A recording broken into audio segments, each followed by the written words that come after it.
At my baby shower, my sister snatched a gift out of my hands, laughing loudly. "Hope you like this trash. It's all you'll ever deserve." She thought she was being funny until she tripped over the cake table mid-rant, crashed into the gifts, and started screaming about how everyone always favored me. She exposed years of jealousy, lies, and family secrets in a screaming fit nobody could unhear. By the time the party ended, guests had packed up their presents and left, refusing to associate with her ever again. I never thought I'd write something like this. Not because it's unbelievable, but because I spent years pretending everything was fine. I convinced myself that my sister was just a little jealous, a little dramatic, just going through stuff. But you can only lie to yourself for so long before the truth crashes through. It happened at my baby shower. What should have been a celebration of new life turned into a public meltdown, and not mine. My sister showed her true colors in front of over 30 people. And when she finally snapped, she didn't just ruin a party. She tore open secrets that had been festering for years. What came next? She had no idea the mess she created. But I did. And I didn't let it go. We grew up in Pueblo, Colorado. I'm from a regular working-class family. Dad worked maintenance for the school district. Mom did part-time bookkeeping. Nothing fancy, but we had what we needed. I'm the oldest. My name's Rachel. My sister's name is Carla. She's 2 years younger, but you wouldn't know it the way she acts, like a resentful teenager stuck in a 34-year-old body. Carla's always been loud, always had to be the center of attention. If I got an A on a test, she threw a tantrum. If I made a friend, she suddenly didn't want to go to school. And when I got into college, she didn't talk to me for a month. But back then, I made excuses for her. She's just sensitive. She's trying to find herself. She doesn't mean it. I told myself those lies for years. Until that shower. My husband Ben and I had been living in Littleton for 2 years when we found out I was pregnant. It was a surprise, but a good one. I was 36. We had tried for a while, almost given up. So when I hit the 3rd trimester, my friends threw me a shower. It wasn't fancy. Just some food, games, cake, and presents. Our house isn't huge, but it's warm. It felt like a big deal to me. Carla said she was coming. I didn't expect much. Maybe a small gift, maybe not. She's never been reliable. But I figured it'd be one of those family things. She'd show up late, smile, say something weird, leave early. That's her pattern. What I didn't expect was the black trash bag she walked in with. She came in an hour late. No apology. Loud sunglasses still on. Sat down without saying hello to anyone. She tossed the trash bag onto the gift table and said, "Got you something real special." My best friend Jess raised an eyebrow. I just smiled awkwardly and moved on. Didn't want drama. I didn't think much of it. But then I got to her gift. I sat in the middle of the room, surrounded by friends, cousins, coworkers. Everyone was laughing, taking pictures. The mood was light, until I pulled the trash bag off the table. I opened it slowly. Inside was a stained diaper bag, clearly used, ripped in one corner, and smelling faintly like sour milk. Tucked inside it was a baby book. Torn cover. Scribbles in the margins. From 2005. I looked up. Carla was standing now, arms folded, smirking. "Hope you like this trash. It's all you'll ever deserve." At first, people laughed, awkwardly, like maybe she was joking. I even gave a little smile like, haha, okay, Carla, but then she kept going. "No, really. Miss Rachel gets everything handed to her, so why not garbage? Perfect little life, perfect house, perfect husband. Here's something more your speed." People froze. The room went dead silent. I opened my mouth to say something, but before I could, my mom stood up. "Carla, that's enough. Sit down." Carla turned, eyes blazing. "Oh, now you speak up? After 30 years of letting her walk all over me? She lies, she manipulates, and you all just clap for her like she's a damn princess." "Stop," I said quietly. "You're embarrassing yourself." That lit the fuse. She turned toward me. "You're the one who should be embarrassed." You think you're better than me? You stole my boyfriend in college. You told Dad I crashed the car and he never believed me again. You told my boss I lied about sick days, got me fired, Rachel. Fired. I felt my stomach drop. Some of that was true. Not all of it. But more than I'd ever admitted to anyone. And she wasn't done. I've spent my whole life watching you get everything I wanted. And now you're having a baby?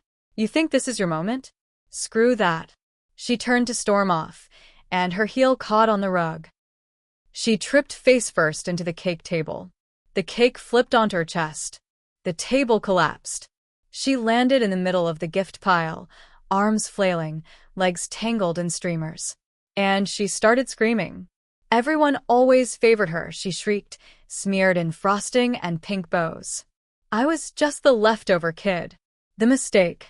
People were frozen. Some laughed out of shock. Others grabbed their purses. My aunt started crying. I worked 3 jobs just to keep my apartment, and you never once helped me.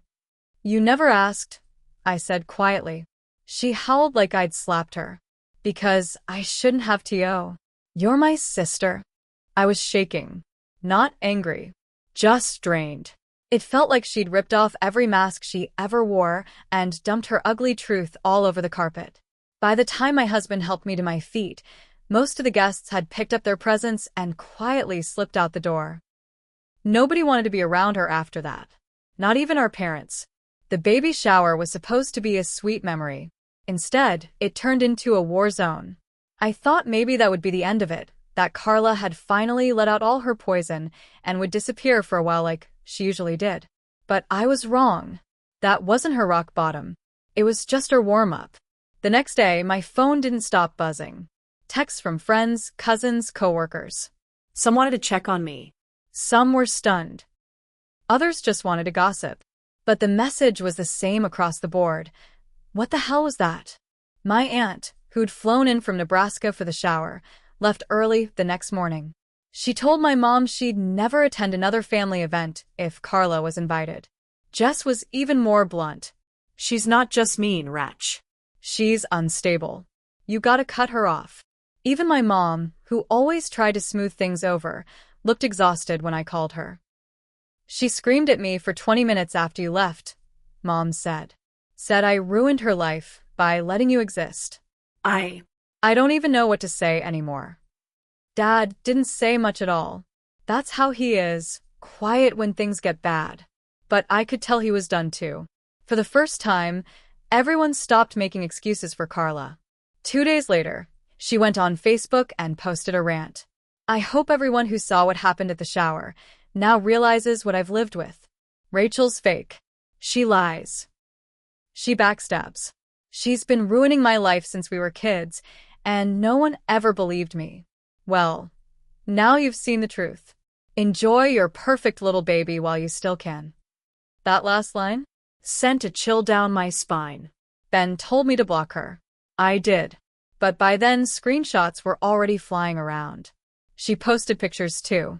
A close-up of her bruised knee from falling at the shower. A shot of the ruined cake.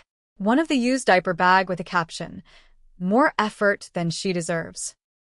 My mother called her that night and told her to delete it. She screamed at her again, this time saying we were all a cult of Rachel worshippers and that one day we'd all see how evil I really was. The posts stayed up for a week. Then they were gone. Not because she took them down. Facebook removed them after a bunch of people reported her for harassment. But that didn't stop the next part. At the time, I was still working remotely for a small marketing agency based out of Boulder.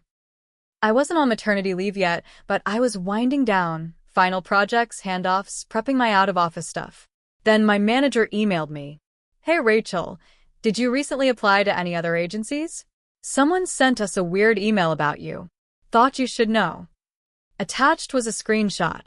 It was a fake email sent from a burner Gmail, pretending to be me. The tone was snarky, unprofessional. It hinted I was planning to jump ship and had been trash-talking my coworkers behind their backs. But it was signed, Rachel Morris. My heart dropped. The writing style, I knew it. It was Carla. She's done stuff like this before. Back in high school, she used to catfish people on AIM just to mess with me. She once pretended to be a college roommate of mine and emailed a guy I was dating, telling him I cheated. That was 15 years ago. I thought she'd grown out of it. Apparently not. I had to explain the whole situation to HR, show them the Facebook screenshots. Thankfully, they believed me. They even gave me early leave with full pay, just to help me get away from the stress. I cried when I read that email. Not because I believed any of it, but because I realized Carla was willing to destroy my livelihood just out of spite. And I was about to bring a child into this world. I didn't feel safe. That's when Ben and I started looking into something I never thought we'd need. A restraining order. Right when we were about to file paperwork, something happened that I didn't expect. Dad called me late at night, which he never does, and said, "Can I come by tomorrow?" Alone. I said yes. He showed up the next afternoon with a brown envelope in his hands and a tight look on his face. "I found this in Carla's old room," he said, after she moved out. Inside the envelope were printed copies of emails. Dozens of them. From over the years. Sent to various family members, friends, even some people from my high school. All from fake accounts. Each one was about me. Some said I was cheating on Ben. Others claimed I stole money from our parents. One said I'd been pregnant before and got rid of it. All lies. All vicious. "She's been doing this a long time," Dad said quietly. I just didn't want to believe it. There was one email that made my blood run cold. It was dated 4 years ago. Sent to my former boss. A man named Pete who never told me why he suddenly acted distant near the end. The email said I was racist. That I mocked clients behind their backs. It used specific names from my workplace. I remembered being pulled off a few projects, but nobody explained why. That email might have cost me a promotion. Maybe even my job. Ben was sitting next to me. He looked at me, then at my dad. "Is this enough for a restraining order?" Dad didn't answer. He just put his face in his hands and sat there, silently. I always thought I was the stable one. The calm one. The fixer. For years, I'd patched things up after Carla's blow-ups, soothed people she offended, explained away her cruelty. I used to think it was kindness. But now, holding those fake emails in my hands, all I could feel was rage. I had a baby coming in a few weeks. I wasn't going to let that child grow up thinking it was normal to take abuse from family. I wasn't going to protect Carla anymore. I was going to expose her. Ben and I spent the next few days gathering everything. Screenshots, printed emails, old texts. I made a file, actual manila folder kind of file, labeled Carla Evidence. Because at that point, it felt like a damn case. Then I did something I never thought I'd do. I called Mark. Mark was Carla's ex, the boyfriend she always blamed me for stealing. She and Mark dated during college. He was a quiet guy, smart, pre-law type. We were never close. But years after their breakup, we ended up running into each other at a wedding. We chatted, exchanged info. That was it. No scandal. No affair. But to Carla, even me talking to him was a betrayal. I hadn't talked to Mark in 10 years. But I found him on LinkedIn, messaged him, and asked if we could talk. He called me the next day. I told him what happened, not everything but enough. I expected him to be polite, maybe distant. Instead, he said, "I'm not surprised. She tried to ruin me too." I froze. Mark told me that after they broke up, Carla had harassed a woman he was seeing. Called her job. Accused Mark of abuse. Got him investigated by his law school. The charges were dropped, but his reputation took a hit. He said it nearly cost him a clerkship. He never told anyone because he thought no one would believe him. She always had a way of turning people against each other, he said. "You're not the first target. You won't be the last." Then he paused and added, "If you need a statement for whatever you're planning, I'll give it." I hung up the phone shaking. Carla wasn't just a brat. She was dangerous. I didn't want to file the restraining order just yet. I wanted my parents to hear the full truth first.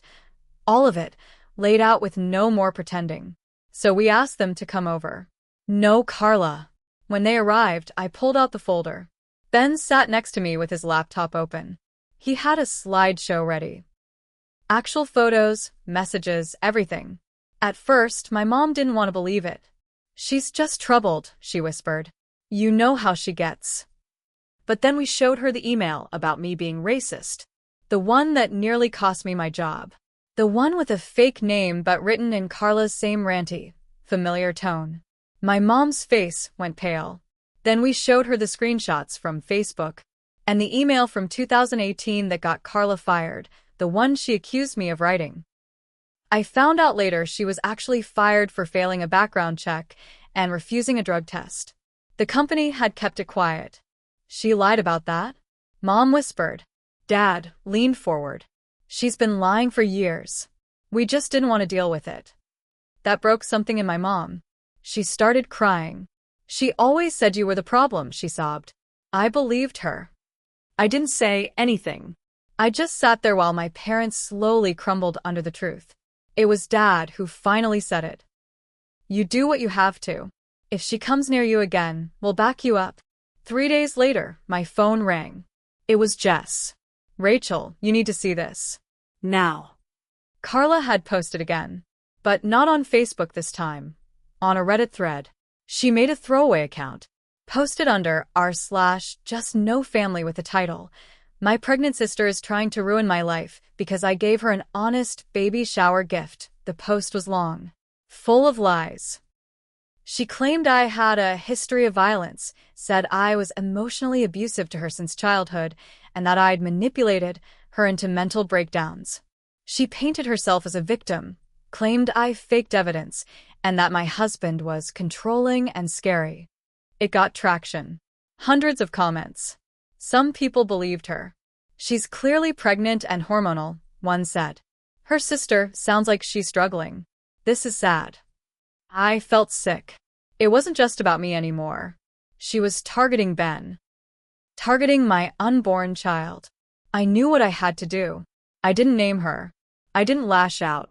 I posted the truth with receipts. I told the story plainly, step by step. How she'd made fake accounts. How she sent emails. How she sabotaged my job. How she tried to humiliate me in public. I included photos, screenshots, evidence, blurred names, but detailed enough to be real. The response? Overwhelming.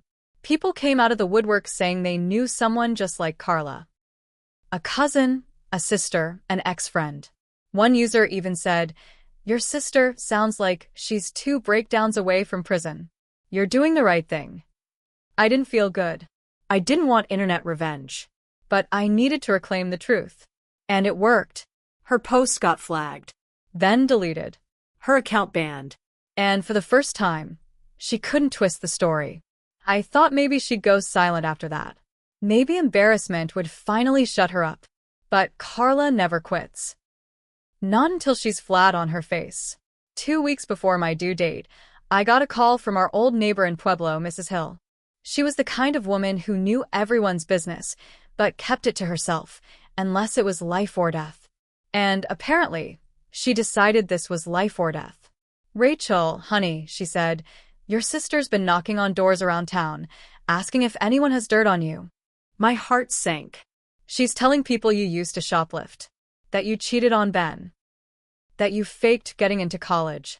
She even asked if your baby might be someone else's. I sat down slowly. "She's unraveling, sweetie," Mrs. Hill whispered. "People are starting to talk. It's not good talk either." That was it. I was done playing defense. The next morning, I filed for a restraining order. I attached everything, screenshots, emails, witness statements. Even Mark, her ex, wrote a sworn affidavit about what she did to him. My boss at the marketing agency backed me up. My parents signed a letter supporting it. Ben submitted everything we documented. 2 days later, we were granted a temporary protective order. She couldn't contact me, Ben, or come within 500 feet of our home. And once the court reviewed it, they made it permanent for 5 years. When she got served, she didn't show up to court. Her only response was a Facebook post that said, "Guess snakes need restraining orders to feel safe. LMAO." But no one was laughing anymore. The week after the restraining order, Carla showed up at my parents' house, drunk, screaming outside in the driveway. "You're all traitors," she shouted. "You chose her over me." My dad came outside and told her to leave. She spit at his feet. "It was your daughter first," she screamed. My mom called the police. Carla got a citation for public disturbance. My parents didn't press charges. They just told her not to come back. And she didn't. A few months after I gave birth to my daughter, a woman named Carly messaged me on Instagram. She said she was a former friend of Carla's. They'd met in some online support group. "She used to talk about you all the time," Carly wrote. "Obsessed. Said you were out to ruin her." At first I felt sorry for her. Then she asked me to catfish your husband. I stared at the message, frozen. "She sent me your wedding photos. Told me to message him. Pretend I was an old girlfriend. Try to get him to slip up. I never did it, but I thought you should know." Carly sent screenshots of their DMs. Carla had laid out an actual plan. It made me sick. It also made something inside me snap once and for all. I didn't post about it. I didn't scream. I sent the screenshots straight to the police. They said it didn't qualify as a criminal threat, but they added it to the file. And they let me know, if she tried anything again, they'd pursue harassment charges. That's the thing about people like Carla. They don't realize how many bridges they're burning until they're standing on ashes. It's been over a year now. Carla lives 3 towns over alone. She's been kicked out of 2 apartments for fighting with neighbors. Last I heard, she lost her job after getting into a screaming match with her manager over favoritism. Of course, no one in the family talks to her. Not even our cousins. At Christmas, my parents told everyone they were done pretending. Carla wasn't invited. I heard through the grapevine that she joined some weird conspiracy forum online and spends her days posting rants about betrayal and toxic families. But me? I've never been more at peace. My daughter is healthy. My marriage is strong. And the silence, the complete, blessed silence of not having her in my life, is the best gift I've ever received. I regret not standing up for myself sooner. I regret all the years I let her twist things, ruin things, tear people down. But I don't regret how it ended. Because sometimes the only way to stop a person like Carla is to let them destroy themselves. And to make damn sure they never get the chance to do it again.